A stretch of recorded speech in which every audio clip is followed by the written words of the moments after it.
요한계시록 8장 함께 교독하겠습니다. 일곱 번째 인을 떼실 때에 하늘이 반 시간쯤 고요하더니 내가 보며 하나님 앞에 일곱 천사가 서 있어 일곱 나팔을 받았더라. 또 다른 천사가 와서 제단 곁에 서서 금 향로를 가지고 많은 향을 받았으니 이는 모든 성도의 기도와 합하여 보좌 앞 금 제단에 드리고자 함이라. 당연히 성도의 기도와 함께 천사의 손으로부터 하나님 앞에 올라가는지나 천사가 향로를 가지고 제단의 불을 담아다가 땅에 쏟음에 우레와 음성과 번개와 진이 나더라. 일곱 나팔을 가진 일곱 천사가 나팔 불기를 준비하더라. 첫째 천사가 나팔을 부니 피 섞인 우박과 불이 나와서 땅에 쏟아지매 땅의 3분의 1이 타버리고 수목의 3분의 1도 다 타버리고 각종 푸른 풀도 타버렸더라. 둘째 천사가 나팔을 부니 불붙는 큰 산과 같은 것이 바다에 던져지매 바다의 3분의 1이 피가 되고 바다 가운데 생명 가진 피조물들이 3분의 1이 죽고 배들이 3분의 1이 깨지더라. 셋째 천사와 나팔을 부니 횃불같이 타는 큰 별이 하늘에서 떨어져 강들의 3분의 1과 여러 물샘에 떨어지니 이 별 이름은 쓴쑥이라. 물의 3분의 1이 쓴쑥이 되매 그 물이 쓴 물이 되므로 많은 사람이 죽더라. 넷째 천사가 나팔을 부니 해의 3분의 1과 달의 3분의 1과 별들의 3분의 1이 타격을 받아 그 3분의 1이 어두워지니 낮 3분의 1은 비춤이 없고 밤도 그러하더라. 우리 같이 시작. 내가 또 보고 들으니 공중에 날아가는 독수리가 큰 소리로 이르되 땅에 사는 자들에게 화가 있으니 이는 셋째 천사들이 불어야 할 나팔 소리가 남아 있음이로다 하더라. 아멘.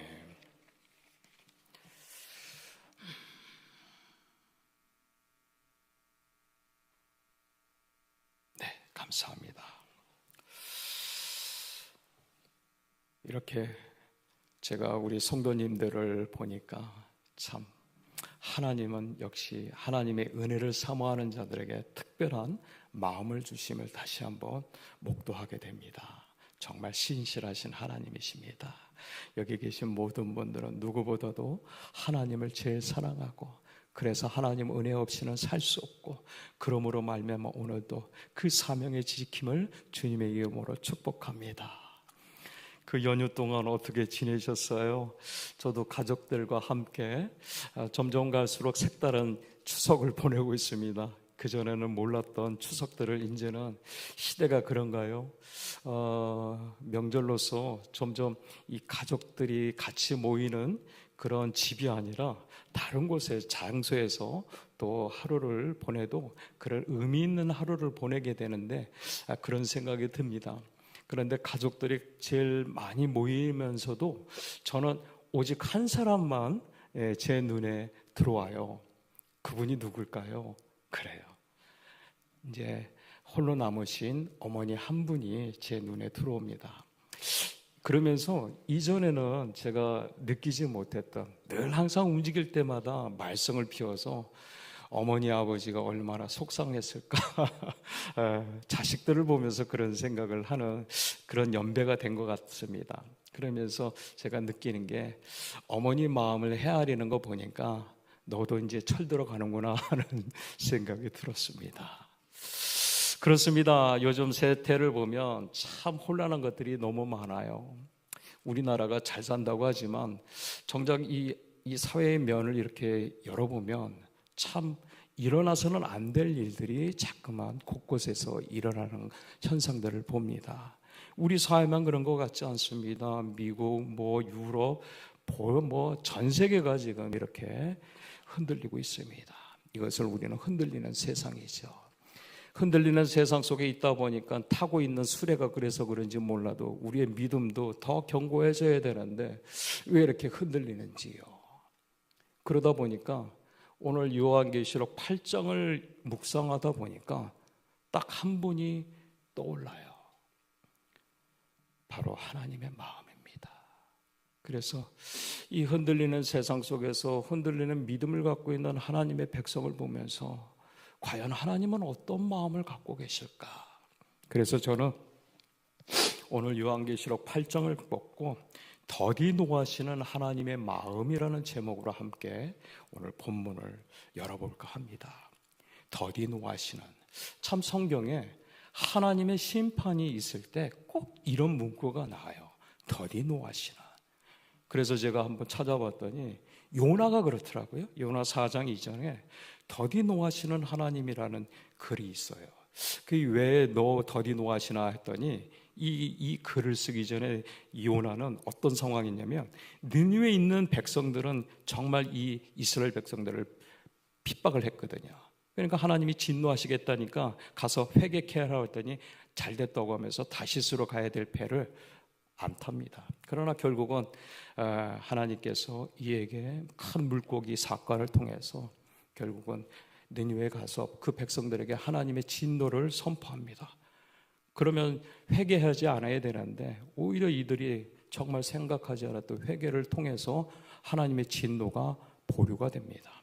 이 상황을 보고 너무 실망한 나머지 그가 죽겠다고 하고 어떻게 해요? 박넝쿨에 앉았더니 이 박넝쿨에 이파리가 다 말라버립니다. 그냥 어찌나 속상하면서 자신의 한탄하면서 이렇게 더디 노하시는 하나님이라는 내용을 갖고 기록을 합니다. 또 누가 있나 봤더니 느니웨가 그랬고요. 느니웨가 아니라 느헤미야가 그랬습니다. 느헤미야도 하나님께서 이 정말 목이 굳은 백성들을 성을 재건해서 그곳에서 하나님 앞에 예배드리는 이러한 모습을 보면서 더디 노하시는 하나님이라는 말씀을 기록합니다. 이런 모든 내용을 종합해서 시편 145편 8절에 이렇게 기록하고 있습니다. 하나님을 은혜로우시며 공의를 많으시며 노하기를 더디하시며 인자가 크시도다라고 고백합니다.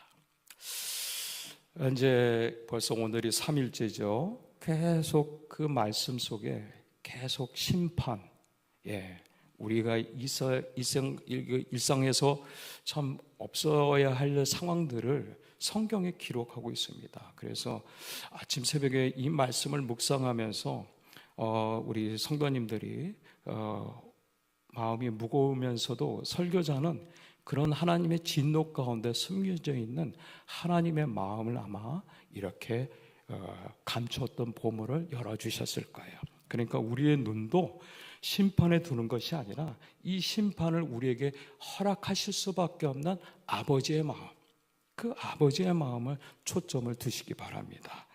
그래서 우리가 잊지 말아야 될 게 이 심판과 죄악의 목적이 반드시 하나님의 백성이 이 본문 말씀을 읽고 깨달아서 그래서 회개하여 이 구원의 인침을 받기를 원하신다는 것. 구원의 인침이 뭐예요? 날마다 구원의 확신을 가지라는 그 하나님의 계시가 있다는 것을 우리는 잊지 말아야 됩니다. 그러면서 우리가 앞으로 6장부터 그 16장까지 약 11장까지 계속 이 심판과 반복되면서 하나님의 백성들을 어떻게 은혜 가운데 보호해 주시는지 기록하고 있을 거예요. 그런데 이 심판의 도구가 인과 오늘은 이제 나팔이 있습니다. 그리고 그 나팔이 끝나면 대접이 있습니다. 그런데 이러한 이 도구들이 인간이 갖고 있는 것이 아니라 이 하나님께서 보내시는 천사를 통해서 이런 재앙들이 우리 일상 가운데 일어난다는 거죠. 그런데 이 재앙은 우리처럼 지우개를 지우는 것이 아니라 어제 묵상했을까요? 이틀 전에 묵상했을까요? 하나님께서 이 인을 떼실 때 이 두루마리로 앞과 뒤로 했다는 것은 고칠 수 없게끔, 그러니까 변경이 안 되는 거예요. 그러니까 이미 확정된 거예요. 그러니까 우리는 확정된 하나님의 구속 섭리 안에 우리의 인생이 있는 것이라고 보시면서 오늘 말씀의 본문을 열어보도록 하겠습니다. 그런데 오늘 본문 말씀을 열 때 아시겠지만 1장과 2장, 3장까지는 그래도 그 교회에 관한 하나님의 경고가 있기 때문에 우리에게 와닿을 수 있었는데 이 6장부터는 이게 상징적인 그러니까 그 당시 히브리 문화에 그 유대인들 문화에 있었던 이 여러 가지 묵시 문항을 통해서 나온 숫자이고, 그리고 그 문화의 배경을 갖고 있기 때문에 이것을 이해하는 데는 저와 여러분들이 오늘 이 새벽에 이것을 다 알기에는 좀 어려움이 있더라고요. 그래서 앞으로 계속 이렇게 전개될 거라는 이 구조를 알게 되면 전체 문맥에 하나님께서 이 뜻을 왜 우리에게 주시는지 좀 이해하기가 훨씬 수월하겠다는 생각이 들어서 한번 복습을 좀 해드리겠습니다. 어렵진 않아요. 먼저 인입니다. 인은 누가 떼셨죠? 그렇죠. 예. 예수 그리스도. 이 1장 1절에 예수 그리스도의 계시, 그 어린 양이 이 인을 뗍니다. 인을 떼면서 첫째 인이 시작되는데 흰말이 나와요. 네 말이 나오는데 그 중에 흰말은 아셨겠지만 적그리스도, 그러니까 꼭 정복과 전쟁의 시작을 의미하고, 두 번째 인을 뗄 때 붉은 말이 나옵니다. 그 붉은 말이 뭘 갖고 있었냐면 큰 칼을 갖고 있었어요. 지금 6장 설명하고 있습니다. 그래서 전쟁과 폭력과 사륙을 의미한다고 그랬죠. 세 번째 인은 검은 말이 나와요. 그리고 그 저울을 들고 있는데 이 저울은 바로 기근과 경제적인 불균형을 의미하고 있다고 합니다. 네 번째 인은 청황색 말이 나옵니다. 이 사망과 음부의 내용으로서 이로써 죽음과 질병으로 인한 4분의 1의 인류가 사망을 합니다. 아마도 여러분들이 아마 우리 역사를 아시겠지만 이 세계사를 보면 우리 인류가 언제 가장 많은 희생을 했는지 이 역사 가운데 이러한 증상들이, 현상들이 있음을 우리는 알 수 있죠. 그래서 그런 상황 속에서 순교자들의 외침이 9절에서 11절에 나오는데 이 순교자들이 하나님 앞에 공의를 탄원합니다. 그래서 그 이후에 더 급격하게 하나님의 진노가 조금씩 현상에서 나타나는데, 그것이 여섯 번째 인을 떼면서 지진이 나고 해와 달의 변화가 생기기 시작합니다. 우주의 격변이 일어나가죠. 그러면서 오늘 8장 1절에 일곱째 인이 떼어집니다. 그 일곱째 인이 떼어지면서 오늘 나팔이 준비되죠. 이는 이제 하나님의 심판이 준비가 됐다는 의미입니다. 그러니까 인의 재앙을 정리하면 이렇습니다. 인간의 역사에 벌어지는 자연적인 사회적 자연으로서, 즉 전쟁과 기근과 죽음과 핍박 등을 위해 종말이 다가오고 있음을 시사하고 있습니다. 그러니까 하나님의 통치 아래 죄에 대한 경고와 구원의 초대를 포함하고 있습니다.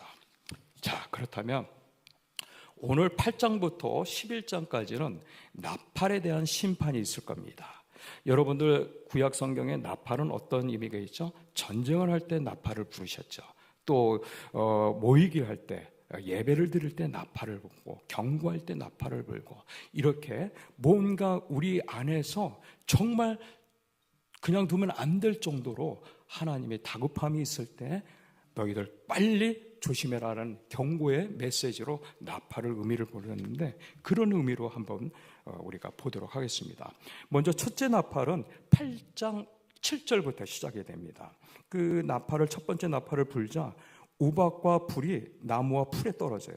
그러니까 이 나무와 풀은 어디에서 자라죠? 땅에서 자라죠. 그러니까 땅의 3분의 1이 파괴가 된다는 거예요. 그러니까 자연의 재앙이 먼저 시작이 됩니다. 우리가 잊지 말아야 될 게 막 우후죽순으로 나타나는 게 아니라 하나님께서는 순차적으로 그 재앙을 점점 넓혀가고 계셔요.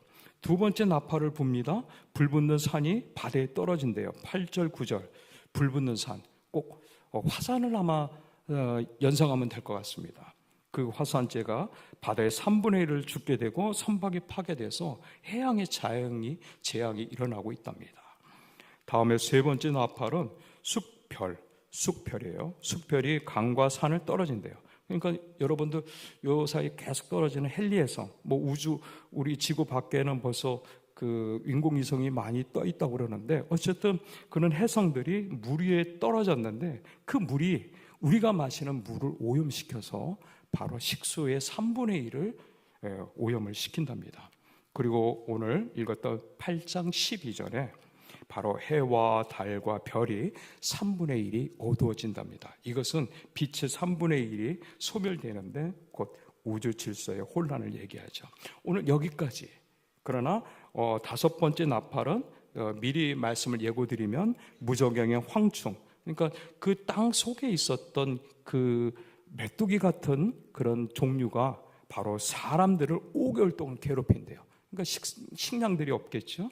이런 것들을 통해서 우리는 악한 영적 세력들이 이 세상을 판친다는 것을 의미할 수 있습니다. 그리고 여섯 번째 나팔이 불면 9장 13절에서 21절에 기록되어 있는데 유브라데 강에 네 천사가 등장하면서 인류의 3분의 1이 사망하게 될 것이라고 예언하고 계십니다. 이것은 대규모의 전쟁과 죽음으로 인한 건데, 그럼에도 이런 눈앞에 목도되는 이 지구에 엄청난 재앙이 있음에도 불구하고 그래도 인류는 회개하지 않는다고 하나님께서 탄식하고 계십니다. 그리고 일곱 번째 나팔이 불면서 비로소 11장 15절에서 19절에는 하늘의 성전이 열리면서 마지막 심판인 대접 심판이 기다리고 있답니다. 그러니까 나팔 재앙을 정리하면 더 집중적이고 직접적인 하나님의 심판이 이르게 되는데, 3분의 1이라는 제한적인 범위, 2분의 1도 아니고 3분의 1, 좀 작지요? 2분의 1은 절반인데 그 절반의 약간 절반인 3분의 1 정도가 바로 제한적인 범위는 경고와 회개의 기회를 여지를 남깁니다. 하지만 인류는 여전히 아까도 얘기했지만 이 다섯 번째 나팔이 불름에도 여섯 번째 나팔이 불름에도 인류는 회개치 않는다는 그런 어리석음이 있는 이유가 바로 사탄의 세력이 더욱더 강력해진다는 거죠.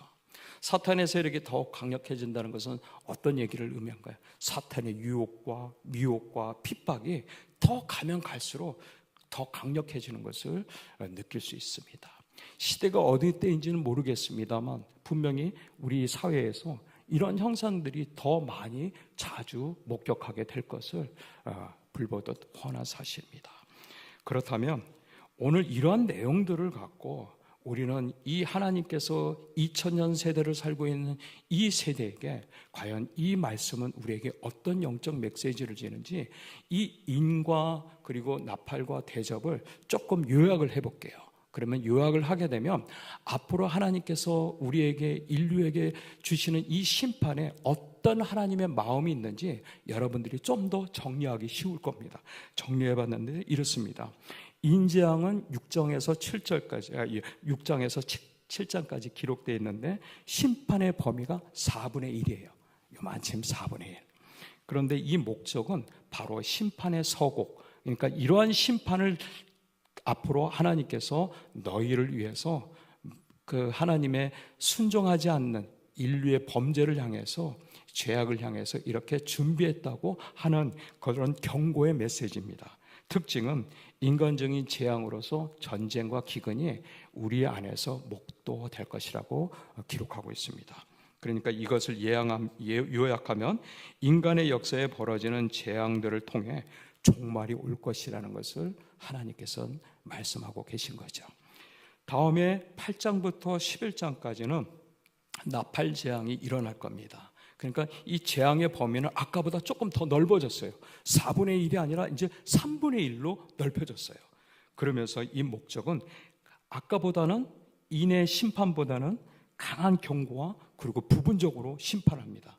그것이 자연재앙이죠. 초자연재앙의 심판으로 통해서 그걸로 뿐만 아니라 이제 진짜 우리의 삶 속에서 눈으로 볼 수 있는 어두운 세력들이 여러분들 삶 속에서 아주 밀접하게 그것을 목도하게 될 것입니다.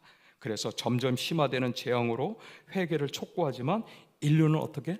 여전히 하나님 앞에 돌아오지 않습니다. 마지막으로 대접 재앙입니다. 15장에서 16장에 기록되어 있는데 이제는 그 범위마저도 없어지고 완전히 이제 하나님께서 전체 숨을 쉬는 모든 구역에 하나님의 진노가 임하게 됩니다. 그래서 하나님의 최종 진노가 쏟아지고 결정적인 심판이 일어나며 종말의 절정으로 하나님의 바벨론이가 멸망하고 아마겟돈 전쟁이 일어나게 될 것이라고 기록하고 있습니다. 말씀을 맺겠습니다. 오늘은 부분을 하나님과 말씀을 이렇게 묵상하지 않고 전체를 요약한 것은 이 새벽에 전체를 하자는 게 너무 어렵더라고요. 이 나오시는 시간도 굉장히 힘들 텐데 아직 정신이 비몽사몽한 상태에서 이렇게 상징적인 것들을 여러분들 삶 속에서 결부시킨다는 것은 참 어려운 부분이 있어요. 그래서 지혜를 강구해서 전체 흐름이 어떤 건지, 그리고 오늘 부분은 어떤 부분을 얘기하고 있고, 그래서 앞으로 어떻게 전개될 건지 말씀을 드렸습니다. 이 분부를 통해서 두 가지 영적 메시지를 얻는다면, 첫 번째는 심판을 더디하시는 하나님이시라는 거예요. 요한복음에 3장 16절 하죠. 그 3장 16절 다음에 3장 17절에 하나님께서 당신의 아들을 이 땅에 보내심은 이 땅을 심판하려 하심이 아니라 어떻게 해요? 구원하게 하심이라고 말씀하셨어요. 그러니까 예수 그리스도로 말미암아 우리를 구원하기 위해서 이 땅에 하나님의 아들이신 예수를 보내셨다는 것입니다. 그러니까 이 심판을 통해서 우리가 느낄 수 있는 것은 이제 이런 재앙을 갖고 보낼 거니까 너희는 알아서 하라, 그게 아니라 하나님의 때가 가까이 오는구나라는 것을 우리는 먼저 그것을 보셔야 됩니다. 그것이 하나님의 마음이시니까. 매를 드시는 부모님의 마음처럼 그분의 사랑은 여러분들을 향해서 아직도 여지를 두고 있다는 거예요. 4분의 1, 3분의 1 이렇게 두시는 하나님의 마음은 어떠셨을까요? 매를 드시는 부모님의 마음처럼 여러분들을 향한, 인류를 향한 생명의 주관자이신 하나님께서 모든 인류를 빨리 주께로 회개하고 돌아오시기를 하나님은 간절히 원하시는 것을 알 수 있죠. 그러면서 우리는 그것을 기억할 때마다, 심판을 더디하시는 하나님을 목도할 때마다 우리는 어떻게? 이 새벽에 주 앞에 나온 것처럼 우리는 날마다 때를 얻든지 얻지 못하든지 때에 따라 합당한 은혜를 주시는 하나님 앞에, 그 보좌 앞에 나오시는 저와 여러분 되기를 주님의 이름으로 축복합니다. 다음은 마지막으로 계시록 1장 1절에 보면 여러분들 기억하실 거예요. 1장 1절에 뭐라고 했습니까? 예수 그리스도의 계시라.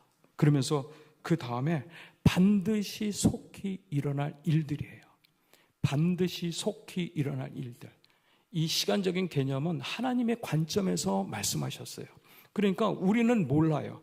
우리의 1분 1초는 어떤 면에서 우리가 그 개념을 가질 수 있지만, 어떤 면에서 이 2000년이라는 시대는 하나님의 진노 안에 그 더디하시는 하나님의 짧은 시간일 수도 있다는 거죠. 그러니까 우리가 잊지 말아야 될 것은 뭐예요? 반드시 있다는 거예요. 그래서 속히 일어날 일들이라는 거예요. 그러니까 우리는 이 상황들을 어떻게 해야 될까요? 많은 믿음의 선진들이 항상 깨어 기도하라고 우리에게 당부하지 않았습니까? 우리가 깨어 기도할 때 하나님 앞에서는 이 기도가 오늘 저와 묵상했던 요한계시록 8장 4장 5절에는 뭐라고 그랬습니까? 성도의 기도가 천사의 손으로 해서 하나님 앞에 올라간다고 그랬죠. 그래서 그것을 뭐라고요? 향연이라고 그랬어요. 향연. 하나님께서 보시는 아름다운 향기. 우리의 기도가 여러분들이 어떤 마음을 갖던 믿음의 분량대로 하나님께서 허락하신 이 환경 가운데 믿음으로 드려지는 향연을 믿으시기 바랍니다. 그러니까 내 기도가 하나님 앞에 올라간다는 것, 그 전제를 갖고 우리는 늘 항상 감사함으로 그 자리, 이 자리가 어떤 자리예요? 사명의 자리예요. 사명의 자리. 여러분들 사명의 자리에 갔을 때 어떤 느낌을 주시는지 아세요? 하나님께서 평안함을 주세요. 그게 사명의 자리예요. 그리고 용기를 주세요. 여러분들 뭔가 힘든 일이 있죠? 먼저 하나님 앞에 기도하십시오. 그러면 하나님께서 용기를 주실 겁니다. 그 용기가 하나님이 나와 함께 하시는구나 라고 우리는 깨달을 수 있어요. 그럴 때 하나님은 이 지금의 문제를 이겨낼 수 있는 지혜를 주십니다. 바로 그것이 사명의 자리예요. 오늘 이 본문을 통해서 저와 여러분들 더디 노하시는 하나님의 마음, 여러분들이 이 각박해지는 세상에 예수께서 벌써 말씀을 해주셨잖아요. 사랑이 식어가면 재판이 시작이 된다고. 그래요. 주님의 사랑이 곳곳에서 식어갈 겁니다. 그러나 우리는 그러한 식어가는 세상을 향해서 두려워할 것이 아니라, 일어나는 현상과 증상들에 대해서 염려할 것이 아니라 오히려 더 믿음을 분발하여서 저와 여러분들은 하나님께서 주시는 이 평안과 그리고 용기, 지혜를 주시는 하나님이 그 사명의 자리를 오늘도 묵묵히 기쁨으로 은밀한 가운데 여러분들의 마음을 지키시는 그 하나님 앞에 응답하고 순종하는 그러한 복된 날 되시기를 주님의 이름으로 축복합니다. 우리 함께 기도 제목을 나누도록 하겠습니다. 늘 오늘 본문 말씀을 통해서 저와 여러분들이 주시는 하나님의 은혜와 감동이 있습니다. 내가 혹시 사명의 자리를 아주 마음으로 불편하게 하시진 않았는지, 하나님은 나에게 이 본문을 통해서 어떤 사명이 우리에게 주어지며 이 사명을 통해서 하나님께서는 우리에게 각별한 은혜를 주실 줄 믿습니다. 그리고 특별히 오늘도 말씀을 전하신 우리 담임 목사님, 그 말씀의 제단의 불처럼 우리에게 강한 말씀으로 선포될 때마다 우리의 심령이 깨어나는 그런 은혜를 달라고 기도해 주시고, 우리 원로 목사님 건강이 좀 많이 좀 염려가 되는데, 우리 원로 목사님의 영육간의 강건함을 위해서, 그리고 여러분들의 기도 덕분에 우리 캄보디아 갔던 선교팀들이 무사히 잘 귀국했습니다. 그 이후의 열정에도 함께 기도해 주시고, 또 암으로 투병하시는 여러분들이 계십니다. 문옥자 권사님, 김선 집사님, 김주희 집사님, 최교석 성도님, 박행자 집사님, 박성수 집사님, 이주영 집사님, 임종숙 집사님, 서양조 집사님, 박태직, 안수 집사님, 이종호 성도님도 계십니다. 이렇게 우리 주변에 어려운 자들, 그리고 세월이 악할수록 정말 사탄의 유혹들이 더 극성을 피울 텐데, 내 심령마저도 넘어진 자는 세움을 받은 자는 넘어질까 두려워하라고 말씀했던 것처럼, 혹시 내 심령도 사탄의 미혹과 유혹과 핍박 속에서 흔들리진 않는지 우리 함께 주여 이름을 부르며 기도하겠습니다. 주여